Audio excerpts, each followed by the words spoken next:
रिया जब 9 साल की थी तभी से एक ऐसी घिनौनी साजिश रची जा रही थी जो कि आगे चल के रिया को 9 साल तक भुगतनी थी।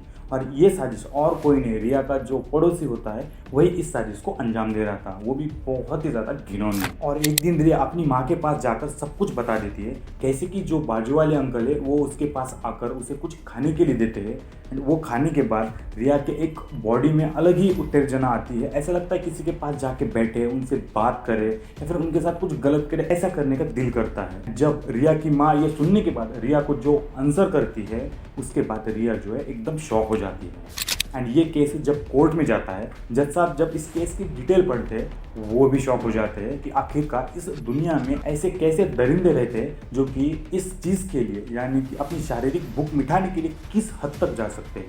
इस केस के अंदर ही कुछ ऐसा हुआ था। तो चलो इस केस को शुरू से जानते हैं कि आखिरकार रिया इस दलदल में, यानी कि जो ये घिनौनी साजिश के तहत आखिर फंसती कैसे है और उसके साथ आखिर क्या क्या हुआ था इन 9 सालों के बीच में। तो लेट्स स्टार्ट द वीडियो।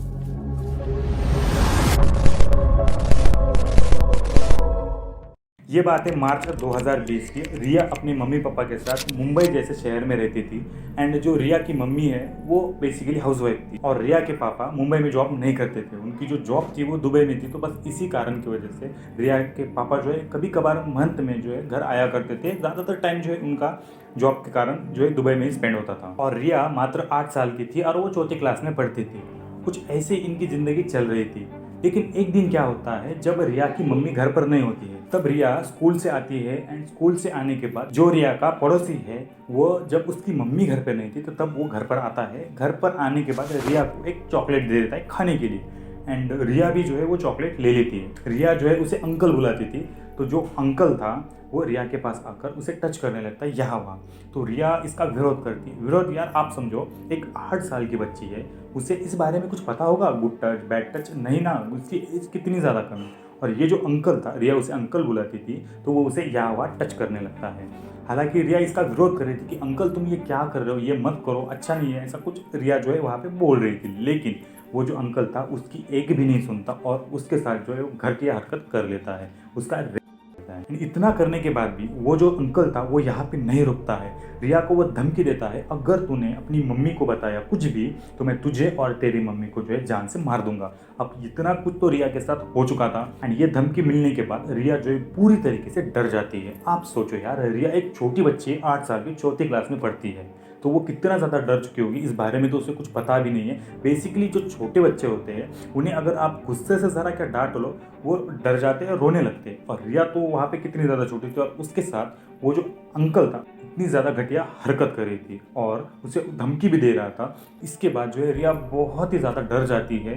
फिर वो जो अंकल था वहाँ से चला जाता है। एंड थोड़ी ही देर में रिया की मम्मी घर पर आती है। घर पर आने के बाद रिया जो है एकदम से सिंपल बिहेव करती है। ऐसा कुछ लगता ही नहीं रिया को देख के कि उसके साथ कुछ गलत हुआ है या फिर इतना बड़ा जो है घिनौनी हरकत जो है उसके साथ हुई है, उसको देख के लग ही नहीं रहा था। और रिया भी अपने मम्मी को कुछ भी नहीं बताती कि उसके साथ क्या हुआ था क्या नहीं। ये जो सिलसिला है, मतलब उस अंकल को जब भी मौका मिलता, जैसे भी मौका मिलता, वो रिया के लिए कुछ ना कुछ खाने के लिए लाता एंड उसे खिलाकर उसके साथ जो ये घिनौना काम करता। और जो वो चीज़ उसे खाने के लिए देता ना, उसके अंदर एक ऐसी दवाई मिलाई होती थी जिस दवाई के कारण रिया के अंदर एक अलग ही उत्तेजना होती थी। जब भी वो चीज़ रिया खाती थी उसके बाद उसे ऐसा लगता था कि मैं किसी के पास जाके बैठूँ, किसी से बात करूँ, किसी के साथ इंटीमेट हूँ, कुछ गलत करने का मन करता था। कुछ ऐसा ही वो उस खाने के अंदर मिला के रिया को जो खिला देता था। इसी कारण की वजह से जो है रिया की जब एज बढ़ती है तो एज के साथ साथ उसके जो बॉडी पार्ट्स होते हैं वो तो बढ़ भी रहे थे, लेकिन हद से ज़्यादा। जिस तरीके से उसकी एज बढ़ रही थी उस हिसाब से उसके बॉडी पार्ट ग्रो नहीं कर रहे थे, बल्कि उससे ज़्यादा ही ग्रो कर रहे थे। यही सिलसिला आगे कुछ और सालों तक चलते रहता है। उस घटिया अंकल को जो है जैसा भी मौका मिलता, जिस तरीके से भी मौका मिलता, उसका वो फ़ायदा उठाता था और रिया को ऐसा कुछ ना कुछ खिला के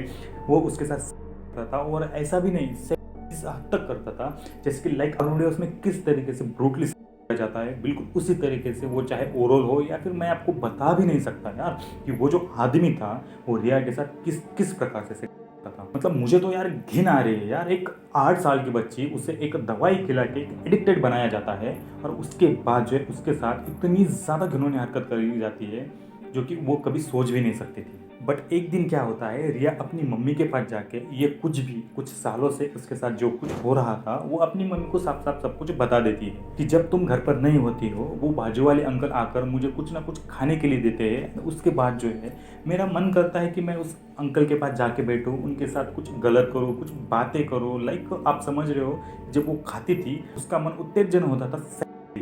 ये सब कुछ जो है वो अपनी माँ को बता देती है। एंड ये सुनने के बाद रिया की मम्मी उसे ये कहती है कि देख बेटा, ये जो लोग हैं ये बड़े लोग हैं, इनके खिलाफ हम कुछ भी नहीं कर सकते। अगर हम इनके खिलाफ कुछ करने जाएंगे तो उल्टा हम ही फंस जाएंगे। ये बोल के जो है रिया की मम्मी इस बात को टाल देती है। और बेचारी रिया करती भी क्या, वो तो अकेली पड़ चुकी थी क्योंकि उसके जो पापा थे वो भी ज़्यादातर यहाँ पे उनका आना नहीं था। उनकी जॉब दुबई में थी तो वो घर पर भी बहुत ज़्यादा कम आया करते थे। तो ये सिलसिला ऐसे ही 4 से 5 सालों तक चलते रहता है। बट इस बीच होता क्या है, रिया को सेक्स करने की बहुत ही ज़्यादा गंदी आदत लग जाती है। ये आदत लगती क्यों है, वो जो अंकल था उसे वो जो दवाई खिलाया था, उस दवाई के कारण जो है इतनी ज़्यादा गंदी आदत जो है रिया को लग जाती है कि पहले वो उस अंकल को टच तक नहीं करने देती थी। अब वो उस अंकल का घंटों घंटों तो इंतज़ार करती है कि कब वो अंकल आएंगे, कब हम दोनों इंटीमेट होंगे, कब हम दोनों सेक्स करेंगे। इतनी ज़्यादा घटिया जो है उसे लत लग जाती है। और इतना ही नहीं, उस दवाई के कारण रिया को एक ऐसी खतरनाक बीमारी हो जाती है, एम्फोमिनिया। ये एक खतरनाक बीमारी रिया को हो जाती है। दरअसल इस बीमारी में होता क्या है, जब ये बीमारी किसी को हो जाती है उसके बाद जो है उसे एक सेक्स करने की एक गंदी आदत लग जाती है। और जब उसकी एज बढ़ती है, एज के साथ साथ बॉडी पार्ट्स तो बढ़ते हैं, बट इस बीमारी की वजह से वो कुछ ज़्यादा ही ग्रो हो जाते हैं। तो जो रिया थी वो कम एज में काफ़ी ज़्यादा बड़ी लगने लगती है। और फिर एक दिन क्या होता है, रिया घर से अचानक गायब हो जाती है। उसके बाद उसकी मम्मी उसे यहाँ वहाँ ढूंढने लगती है तो वो कहीं पर भी नहीं मिलती। फिर उसके पापा को, रिया के पापा को उसकी मम्मी कॉल करके बताती है कि रिया कहीं भी मिल नहीं रही है, प्लीज़ आप जल्दी से घर आ जाइए।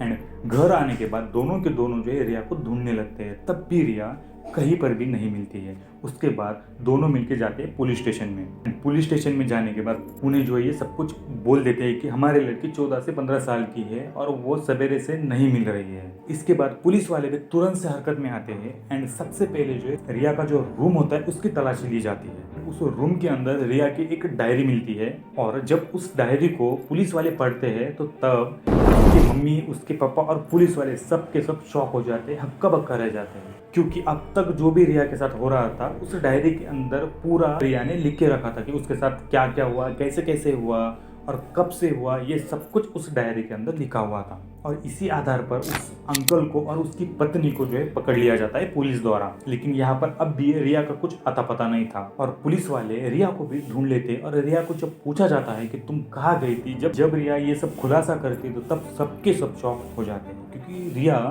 भागी इस वजह से थी कि जो अंकल था वो रिया की जो नीड थी, सेक्स नीड, वो उसे पूरी नहीं कर पा रहा था। जब रिया 8 साल की थी तब से लेके 18 साल तक वो जो आदमी था जिसे रिया अंकल बुलाती थी वो उसे टैबलेट खिलाता था। इस वजह से जो है रिया की तो एज बढ़ते जा रही थी, वो भी हद से ज़्यादा। उसके साथ साथ उसे सेक्स करने की एक अलग ही मतलब गंदी वाली बीमारी लग चुकी थी।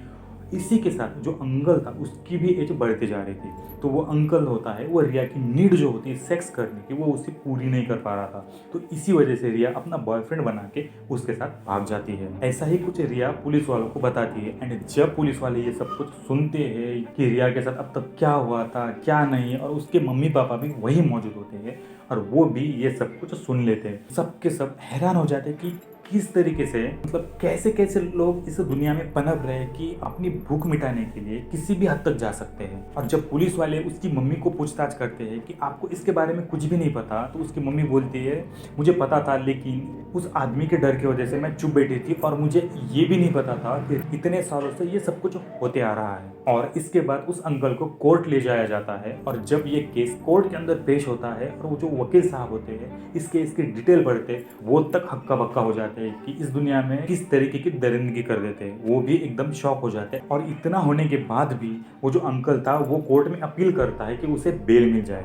लेकिन यहाँ पे जज साहब क्या करते हैं, उसे बेल तो देने की दूर उसे 2-3 शब्द सुना के उसे जो है जेल में डाल देते हैं। बट आप यहाँ पे सोचो यार, जो रिया थी मात्र 8 साल की थी, 8 साल से लेके 19 साल तक जो है ये इंसिडेंट उसके साथ हो रहा था। रोजाना जैसे भी मिलता, जब भी मिलता, वो जो अंकल था उसके साथ एक घिनौनी हरकत करता था। अब जो रिया की जिंदगी है वो तो पूरी बर्बादी हो चुकी थी क्योंकि उसे सेक्स करने की एक घटिया आदत लग चुकी थी उस दवाई के कारण, जो वो दवाई उसे खिलाता था। तो ऐसा ही कुछ इस अंदर हुआ था। आप भी सावधान रहिए। आपकी एज भी 18 से कम है या फिर 18 से ज़्यादा है तो आपको भी सतर्क रहना ज़रूरी है, क्योंकि जो ये दरिंदे होते हैं वो किस रूप में आएंगे किसी को नहीं पता होता। अगर आप पेरेंट्स हैं तो अपने बच्चे के ऊपर ज़रा ध्यान दीजिए, वो आपसे क्या बोल रहे हैं क्या नहीं, उनकी जो बात है अच्छी बात बुरी बात सुनिए। उन्हें कम से कम 1 घंटा 2 घंटा टाइम दीजिए, उनके साथ एक फ्रेंडली बिहेव करिए, ताकि जो भी उनके साथ हो रहा है वो आपको पता चले। तो सो गाइस, अब मिलते हैं नेक्स्ट वीडियो में, तब तक के लिए टेक केयर, बाय बाय।